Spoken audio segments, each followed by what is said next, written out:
탈무드는 유대인의 지혜가 집약된 책으로 수천 년 동안 전해 내려오며 많은 사람들에게 삶의 교훈을 주고 있습니다. 탈무드라는 단어는 히브리어로 가르침을 의미하며 이는 단순한 이야기, 모험이 아니라 깊은 철학적 사유와 윤리적 가르침을 포함하고 있음을 보여줍니다. 탈무드는 법률, 전통, 윤리, 철학, 역사, 민담 등 다양한 내용을 포함하고 있으며 유대인의 삶을 형성하는 중요한 요소로 작용해 왔습니다. 탈무드는 오랜 세월 동안 유대인들이 박해를 받으며 살아남을 수 있었던 이유 중 하나로 꼽힙니다. 유대인들은 전 세계로 흩어져 살았지만 탈무드가 공통의 지혜와 가치관을 제공함으로써 그들을 하나로 묶어주는 역할을 했습니다. 탈무드는 단순한 종교 서적이 아니라 삶의 방식과 사고방식을 형성하는 데 중요한 영향을 미쳤습니다. 유대인들이 교육을 중요하게 여기고 끊임없이 질문하고 토론하며 사고력을 기르는 문화 역시 탈무드에서 비롯된 것입니다. 탈무드는 주로 랍비 유대교 지도자들이 남긴 가르침을 기록한 것으로 미슈나와 게마라라는 두 부분으로 나뉩니다. 미슈나는 기원 후 2세기경 편찬된 유대교의 구전 율법을 정리한 것이고 게마라는 미슈나를 해설하고 논의한 것입니다. 탈무드는 단순한 정답을 제공하는 것이 아니라 끊임없이 사고하고 질문하도록 유도하는 방식으로 구성되어 있습니다. 이러한 특징 때문에 탈무드는 교육과 지혜의 상징으로 여겨집니다. 탈무드 속에는 다양한 이야기들이 담겨 있으며 그 중에는 일상적인 삶에서 적용할 수 있는 교훈적인 이야기들이 많습니다. 예를 들어 두 사람이 광야를 여행하는데 한 사람만이 물을 가지고 있다면 그 물을 나누어야 하는가? 아니면 한 사람이 그것을 마시고 살아남아야 하는가? 와 같은 질문이 있습니다. 이는 단순한 생존의 문제가 아니라 인간의 윤리와 도덕적 선택에 대한 깊은 고민을 요구하는 문제입니다. 이러한 방식으로 탈무드는 단순한 지식을 전달하는 것이 아니라 스스로 사고하고 판단하도록 유도합니다. 탈무드의 가르침은 유대인들에게만 국한되지 않습니다. 서구 철학과 동양의 사상에도 많은 영향을 주었으며 다양한 문화권에서 지혜의 원천으로 인정받고 있습니다. 특히 탈무드에서 강조하는 질문하는 자세는 현대 교육에서도 중요한 원칙으로 여겨집니다. 단순히 주어진 답을 외우는 것이 아니라 끊임없이 의문을 품고 스스로 사고하며 답을 찾아가는 것이야말로 진정한 학습이라는 것입니다. 탈무드는 동양의 사상과도 많은 공통점을 가지고 있습니다. 예를 들어 유교와 도교에서 강조하는 지혜와 도덕적 가치가 탈무드에도 등장합니다. 특히 동양에서 탈무드의 동양판이라고 불리는 책은담과 비교하면 두 책이 모두 인간의 삶에서 중요한 가치를 다루고 있다는 점에서 유사성을 찾을 수 있습니다. 책은담은 중국 명나라 때 홍자송이 쓴 책으로 삶의 지혜와 도덕적 가치를 담고 있습니다. 이 책 역시 단순한 교훈이 아니라 인간 본성과 삶의 의미에 대해 깊이 생각하도록 유도합니다. 탈무드와 책은담을 함께 비교하며 읽는다면 동서양의 지혜가 어떻게 유사하면서도 차이점을 가지는지 알 수 있습니다. 탈무드는 논쟁과 토론을 통해 지혜를 발견하는 방식을 강조하는 반면 책은담은 자연과 인간의 본성을 이해하며 깨달음을 얻는 방식을 강조합니다. 그러나 두 책 모두 궁극적으로 인간이 어떻게 살아야 하는지를 고민하고 있으며 삶의 가치를 찾는 방법을 제시합니다. 따라서 탈무드와 책은담을 함께 연구하고 배우는 것은 매우 의미 있는 일입니다. 탈무드는 단순한 종교적 가르침이 아니라 실생활에서 적용할 수 있는 다양한 지혜를 제공합니다. 예를 들어 돈을 빌려줄 때는 그 돈을 잃어도 괜찮다고 생각할 만큼만 빌려줘라 라는 가르침은 현대 사회에서도 유용하게 적용될 수 있는 재정관리 원칙입니다. 또 다른 예로 남을 대할 때는 자신이 대우받고 싶은 방식대로 대하라는 가르침은 우리가 인간관계를 형성하는 데 중요한 원칙이 될 수 있습니다. 탈무드의 이야기들은 어린이들에게도 교육적으로 매우 유용합니다. 탈무드 속 이야기들은 단순한 도덕적 교훈을 넘어 비판적 사고와 창의적 문제 해결 능력을 기를 수 있도록 돕습니다. 예를 들어 어떤 사람이 두 개의 초를 들고 있는데 하나는 안식일을 위한 것이고 하나는 성전의 등불을 위한 것이라면 무엇을 먼저 밝혀야 하는가 같은 질문은 단순한 정답을 요구하는 것이 아니라 상황을 분석하고 다양한 가능성을 고려하도록 유도합니다. 이러한 사고방식은 현대 사회에서 매우 중요한 능력입니다. 탈무드는 또한 인간의 감정을 이해하고 조절하는 법에 대해서도 많은 가르침을 제공합니다.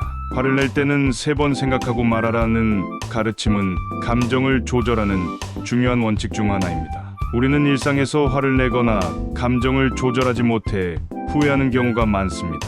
탈무드는 감정의 중요성을 인정하면서도 그것을 어떻게 지혜롭게 다스릴 수 있는지를 가르쳐 줍니다.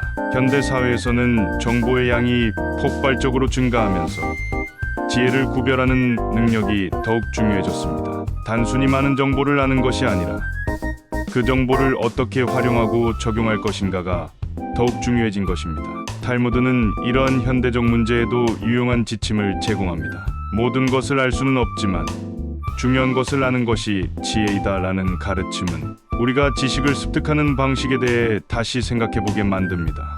결론적으로 탈무드는 시대를 초월한 지혜의 보고이며 우리의 삶을 더욱 가치 있게 만드는 중요한 가르침을 제공합니다. 탈무드는 단순한 이야기가 아니라 우리가 어떻게 살아가야 하는지에 대한 깊은 통찰을 제공하는 철학적 지침서입니다. 탈무드를 공부하고 이해함으로써 우리는 더욱 지혜롭고 윤리적인 삶을 살아갈 수 있을 것입니다. 또한 탈무드와 함께 동양의 책은담을 함께 연구함으로써 동서양의 지혜를 균형 있게 익히고 적용할 수 있을 것입니다. 탈무드는 단순히 유대인의 책이 아니라 전 세계 모든 사람들이 배울 수 있는 삶의 교훈을 담고 있습니다. 그것이 바로 탈무드가 오랜 세월 동안 전해지며 많은 사람들에게 사랑받아온 이유일 것입니다. 시대가 변해도 인간이 더 나은 삶을 살기 위해 고민해야 하는 본질적인 문제들은 변하지 않습니다. 탈무드는 그러한 고민에 대한 해답을 제시하는 소중한 지혜의 보고이며 앞으로도 계속해서 많은 사람들에게 영감을 주는 책으로 남을 것입니다. 기적의 사과. 옛날 어느 왕국에 아름다운 공주가 살고 있었습니다. 공주는 왕과 왕비에 단 하나뿐인 소중한 딸이었고 온 왕국이 그녀를 사랑했습니다. 하지만 어느 날 공주는 알 수 없는 병에 걸려 점점 쇠약해지기 시작했습니다. 왕궁 내 모든 의원과 현자들이 몰려와 치료법을 찾으려 했지만 누구도 공주의 병을 낫게 할 방법을 알지 못했습니다. 왕과 왕비는 밤낮으로 슬퍼하며 공주의 곁을 지켰고 왕국의 백성들도 왕가의 슬픔을 함께 나누었습니다. 그러던 중 한 현자가 왕에게 말했습니다. 전하, 이 병을 치료할 수 있는 방법이 하나 있습니다. 아주 먼 나라에 신비한 사과나무가 있는데 그 나무에서 열리는 사과는 어떤 병도 낫게 하는 기적의 힘을 가지고 있다고 합니다. 만약 공주께서 그 사과를 한 입만 드신다면 틀림없이 건강을 되찾을 것입니다. 왕은 이 말을 듣고 즉시 전령을 불러 나라 안팎으로 소식을 전하게 했습니다. 공주를 살릴 기적의 사과를 구해오는 자에게 공주의 손과 왕위를 내리겠다. 온 나라에 이 소식이 퍼졌고 많은 이들이 기적의 사과를 찾아 떠났습니다. 그 중에서도 특히 왕국에 사는 세 형제가 눈에 띄었습니다. 이들은 모두 용감하고 지혜로웠으며 서로를 깊이 아끼는 사이였습니다. 장남은 힘이 강하고 검술에 능했으며 차남은 머리가 비상하고 책을 좋아했으며 막내는 따뜻한 마음을 가지고 있어 사람들에게 늘 친절했습니다. 세 형제는 각자 여행을 떠나 기적의 사과를 찾기 위해 노력했습니다. 장남은 자신의 강한 무력을 믿고 사나운 괴물이 지키고 있다는 사과나무를 찾으려 했습니다. 그는 강한 팔과 날렵한 검으로 많은 위험을 헤쳐나갔습니다. 한편 차남은 지혜를 활용하여 사과의 위치를 알고 있는 노인을 찾아가 정보를 얻으려 했습니다. 막내는 따뜻한 마음을 가지고 있었기 때문에 여행 중 만난 사람들에게 도움을 주었고 그 대가로 많은 정보를 얻을 수 있었습니다. 장남은 마침내 깊은 숲속에서 무시무시한 괴물이 지키는 사과나무를 발견했습니다.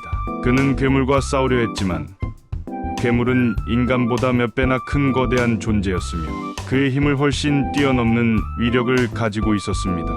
장남은 힘으로는 이길 수 없음을 깨닫고 후퇴해야 했습니다. 차남은 머리를 써서 마을 원로를 찾아가 기적의 사과에 대한 정보를 얻었습니다. 그는 원로에게 이 사과를 얻기 위해서는 어떤 방법이 필요합니까? 라고 물었습니다. 원로는 괴물과 싸워 이길 필요는 없다. 괴물은 배고픔 때문에 사나운 것이니 그를 배부르게 하면 온순해질 것이다 라고 조언했습니다.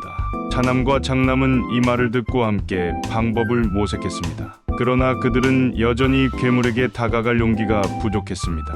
그때 막내가 나타났습니다. 그는 여행을 하며 길에서 만난 사람들에게 나누어 준 음식이 남아 있었고 이를 이용해 괴물을 달랠 수 있겠다고 생각했습니다. 막내는 용기를 내어 괴물에게 다가갔습니다. 그는 무기를 들지 않고 따뜻한 말로 괴물에게 말을 걸었습니다. 너는 배가 고픈 거구나. 나는 너와 싸우러 온 것이 아니라 너를 도와주고 싶어. 그러면서 그는 자신의 남은 음식을 괴물에게 내어 주었습니다. 배고픈 괴물은 처음에는 경계했지만 막내의 따뜻한 눈빛을 보고 차츰 마음을 열었습니다. 음식을 먹은 괴물은 점점 온순해졌고 마침내 막내를 믿고 길을 열어주었습니다. 막내는 형들과 함께 사과나무에 다가갔습니다. 사과나무는 황금빛이 반짝이는 신비로운 열매를 맺고 있었습니다. 형제들은 그중 가장 빛나는 사과를 하나 따서 고향으로 돌아갔습니다. 왕국에 도착하자마자 형제들은 곧장 왕궁으로 갔습니다. 왕과 왕비는 초조한 마음으로 형제들이 가져온 사과를 받아들었습니다. 공주는 이미 많이 쇠약해져 있었지만 형제들이 가져온 사과를 한 입 베어 물었습니다. 그러자 놀라운 일이 일어났습니다. 공주의 창백했던 얼굴에 점점 생기가 돌아오기 시작했습니다. 그녀는 몇 번 기침을 하더니 곧자리에서 일어날 수 있게 되었습니다. 왕과 왕비는 기쁨의 눈물을 흘리며 형제들에게 깊이 감사했습니다. 왕은 약속대로 공주와의 결혼과 왕위를 줄 사람을 선택해야 했습니다. 장남은 힘이 있었고 차남은 지혜가 있었지만 막내는 따뜻한 마음과 희생 정신을 가지고 있었습니다. 왕과 공주는 누구보다도 막내의 따뜻한 마음에 감동했습니다. 공주는 자신을 구하기 위해 온 힘을 다한 막내를 선택했고 왕은 기쁜 마음으로 그를 차기 왕으로 선언했습니다. 이 이야기는 우리에게 중요한 교훈을 줍니다. 단순한 힘이나 지식만으로는 문제를 해결할 수 없습니다. 진정한 가치는 타인을 배려하는 따뜻한 마음과 희생정신에 있습니다. 막내가 보여준 친절과 용기는 공주를 살리는 결정적인 역할을 했으며 이는 우리가 살아가면서 가장 중요한 덕목 중 하나임을 일깨워줍니다. 그 후 막내는 공주와 결혼하여 왕이 되었고 형들과도 좋은 관계를 유지하며 서로 도우며 살았습니다. 그는 통치하면서도 언제나 따뜻한 마음을 잃지 않았으며 백성들에게도 늘 배려심 깊은 왕으로 기억되었습니다. 그의 나라는 평화롭고 번성했으며 사람들은 모두 그의 다스림 아래에서 행복하게 살아갈 수 있었습니다. 이 이야기는 탈무드에 나오는 여러 교훈 중 하나로 우리가 살아가면서 다른 사람을 돕고 따뜻한 마음을 가지는 것이 얼마나 중요한지를 보여줍니다. 단순한 힘이나 지혜보다도 다른 사람의 아픔을 공감하고 진심으로 다가가는 마음이 더 큰 기적을 만들어낼 수 있음을 알려주는 아름다운 이야기입니다. 지혜와 외형, 지혜란 단순히 겉으로 드러나는 것이 아니라 그 깊이를 이해하고 받아들일 때 비로소 빛을 발하는 것입니다. 탈무드에는 지혜의 참된 가치를 보여주는 여러 가지 이야기가 전해집니다. 그 중에서도 외형과 지혜의 관계를 다룬 이야기들은 매우 중요한 교훈을 담고 있습니다. 어느 날 아름답고 지적인 공주가 랍비를 찾아와 질문을 던졌습니다. 지혜로운 말씀은 왜 그렇게 평범한 사람들의 입을 통해 전달되나요? 만약 지혜가 값진 것이라면 더 고귀하고 빛나는 형태로 존재해야 하지 않나요? 그녀는 지혜가 귀한 보석처럼 값비싼 금그릇에 담겨 있어야 한다고 생각했습니다. 이에 랍비는 공주의 말을 듣고 미소를 지으며 질문을 던졌습니다. 공주님께서는 집에서 어떤 그릇에 포도주를 보관하시나요? 공주는 당연하다는 듯 대답했습니다. 물론 흙으로 만든 항아리에 보관합니다. 랍비는 고개를 끄덕이며 다시 물었습니다. 그렇다면 왕의 포도주는 어디에 보관되나요? 공주는 의아한 표정을 지으며 대답했습니다. 왕의 포도주도 같은 방식으로 보관되겠죠. 랍비는 이에 대해 이렇게 말했습니다. 공주님께서 말씀하신 것처럼 포도주는 단순한 흙 항아리에 보관됩니다. 만약 금이나 은으로 만든 아름다운 그릇에 담는다면 어떻게 될까요? 공주는 잠시 생각하더니 대답했습니다. 금속으로 만든 그릇은 열을 쉽게 전달하고 포도주를 상하게 할 수도 있겠군요. 라삐는 미소를 지으며 말했습니다. 바로 그것이 공주님께서 말씀하신 지혜와 같은 것입니다. 지혜는 그 가치를 외형으로 평가할 수 없습니다. 오히려 평범한 사람들, 겉으로 보기에 특별하지 않은 사람들을 통해서 더욱 깊고 오래도록 전해지는 것입니다. 공주는 라삐의 대답을 듣고 깊은 깨달음을 얻었습니다. 우리는 종종 외형적인 아름다움이나 부유함에 의해 자치가 결정된다고 생각하지만 지혜는 반드시 화려한 모습으로 존재해야 하는 것이 아닙니다. 때때로 가장 단순하고 소박한 모습 속에서 진정한 가치를 발견할 수 있는 것입니다. 이와 유사한 또 다른 이야기로 세 명의 자매와 시아버지의 일화가 있습니다. 한 노인이 세 명의 아들을 결혼시키면서 며느리들을 유심히 관찰했습니다. 첫째 며느리는 매우 아름다웠지만 그녀는 다른 사람을 배려하기보다는 자신의 외모를 가꾸는 데 집중했습니다. 둘째 며느리는 부유한 가정에서 자라 돈을 잘 관리하는 능력이 뛰어났지만 종종 남을 얕잡아 보는 태도를 보였습니다. 셋째 며느리는 평범한 외모에 특별한 재산도 없었지만 누구보다 성실하고 따뜻한 마음을 지니고 있었습니다. 노인은 며느리들에게 시험을 주기로 결심했습니다. 그는 각각의 며느리들에게 작은 씨앗을 주며 1년 후에 다시 가져오라고 말했습니다. 1년이 지나 첫째 며느리는 씨앗을 잃어버렸고 둘째 며느리는 씨앗을 보석함에 보관하며 깨끗하게 유지했습니다. 그러나 셋째 며느리는 그 씨앗을 정성스럽게 키워 아름다운 꽃을 피웠습니다. 노인은 셋째 며느리의 꽃을 보며 말했습니다. 진정한 가치는 단순히 보관하는 것이 아니라 가꾸고 키우는 데 있단다. 그날 이후 노인은 셋째 며느리를 가장 신뢰하며 가정의 중요한 일을 맡겼고 결국 그녀는 집안을 번창하게 만드는 중심 인물이 되었습니다. 또 다른 교훈적인 이야기는 혀의 중요성을 강조하는 일화입니다. 어느 날 한 제자가 스승에게 물었습니다. 세상에서 가장 귀한 것은 무엇이고 가장 해로운 것은 무엇입니까? 스승은 제자에게 시장에서 가장 귀한 음식을 사오라고 시켰습니다. 제자는 혀를 사와서 스승에게 보여주었습니다. 스승은 이유를 묻자 제자는 이렇게 대답했습니다. 혀는 사람들에게 위로와 격려를 주며 사랑과 지혜를 나눌 수 있는 도구이기 때문입니다. 스승은 고개를 끄덕이며 다시 말했습니다. 그렇다면 이제 가장 해로운 것을 사오너라. 제자는 다시 시장으로 가서 또다시 혀를 사왔습니다. 스승이 이유를 묻자 제자는 말했습니다. 혀는 또한 남을 해칠 수도 있고 거짓을 말하여 사람들에게 상처를 줄 수도 있기 때문입니다. 스승은 웃으며 말했습니다. 그렇다. 혀는 가장 귀한 것이 될 수도 있고 가장 해로운 것이 될 수도 있다. 중요한 것은 우리가 그것을 어떻게 사용하느냐에 달려 있다. 이 이야기는 마리 가지님과 그 중요성을 강조합니다. 우리는 말 한마디로 사람을 살릴 수도 상처를 줄 수도 있습니다. 따라서 언제나 신중하고 지혜롭게 말해야 함을 기억해야 합니다. 이처럼 탈무드 속 이야기들은 외형과 지혜의 관계 그리고 말과 행동의 중요성을 강조하며 우리에게 깊은 교훈을 줍니다. 진정한 가치는 겉으로 드러나는 것이 아니라 그것을 어떻게 활용하고 키워나가느냐에 달려있다는 사실을 깨닫게 해줍니다. 이러한 지혜를 우리의 삶 속에서 실천할 때 비로소 우리는 진정한 깨달음을 얻을 수 있을 것입니다. 부모의 지혜. 부모는 자식을 사랑하고 보호하며 때로는 힘든 결정을 내려야 하는 존재입니다. 특히 부모의 지혜는 자녀들에게 큰 영향을 미치며 그들의 삶을 이끌어주는 중요한 요소가 됩니다. 탈무드에는 이러한 부모의 지혜를 보여주는 다양한 이야기가 담겨 있습니다. 라삐 메이어와 그의 아내 브루리아의 이야기는 부모의 슬기와 사랑을 잘 보여줍니다. 어느 날 라삐 메이어가 집을 떠나 있을 때 그들의 두 아들이 갑작스럽게 병으로 세상을 떠나고 말았습니다. 브루리아는 극심한 슬픔에 빠졌지만 남편이 돌아오기 전까지 이 사실을 알리지 않기로 결심했습니다. 그녀는 남편이 집에 돌아온 후 그가 평소처럼 식사를 하고 마음을 안정시킨 뒤 조심스럽게 이야기를 꺼냈습니다. 그녀는 남편에게 이렇게 물었습니다.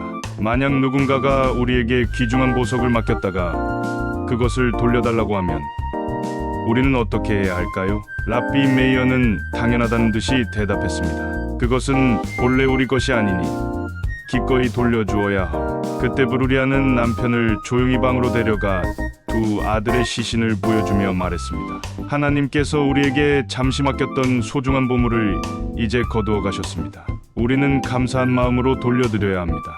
랍비 메이어는 아내의 지혜로운 태도에 깊이 감동하며 하나님께 대한 신뢰 속에서 슬픔을 받아들였습니다.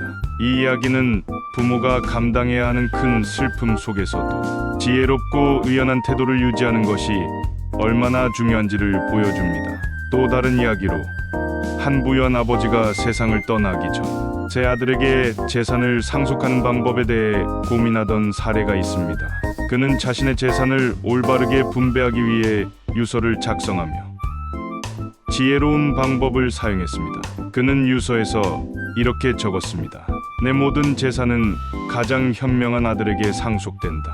그러나 내 장례가 끝난 후 세 아들은 함께 모여 각자의 의견을 나눈 뒤 진정으로 이 재산을 받을 자격이 있는 사람을 결정해야 한다. 장례가 끝난 후 세 아들은 서로 자신의 지혜를 증명하려 했습니다.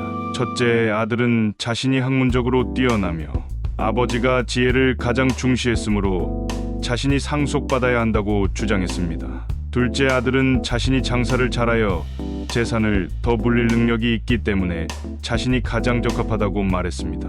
셋째 아들은 자신이 가장 겸손하며 가족을 위해 헌신할 수 있다고 했습니다. 결국 그들은 서로 논의한 끝에 셋째 아들이 가장 적절하다는 결론을 내렸습니다. 왜냐하면 그는 돈과 학문보다 가족과 공동체를 위한 헌신을 더 중요한 가치로 보았기 때문입니다. 결국 아버지의 유언에 따라 그는 재산을 상속받았으며 그 재산을 가족과 공동체를 위해 사용하는 데 집중했습니다. 이 이야기는 부모의 지혜로운 판단과 재산보다 더 중요한 가치가 있다는 점을 강조합니다. 부모의 지혜는 단순히 재산을 상속하는 데 그치지 않습니다. 때로는 자녀가 삶에서 중요한 교훈을 얻도록 돕는 방식으로도 발휘됩니다. 한 아버지가 아들에게 삶의 중요한 교훈을 주기 위해 흥미로운 방법을 사용한 이야기가 있습니다.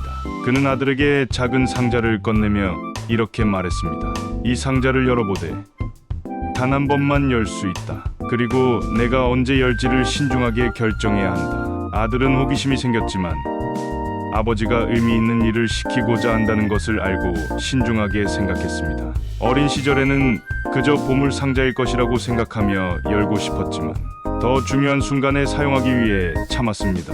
청년이 되었을 때 그는 중요한 시험을 앞두고 있었습니다.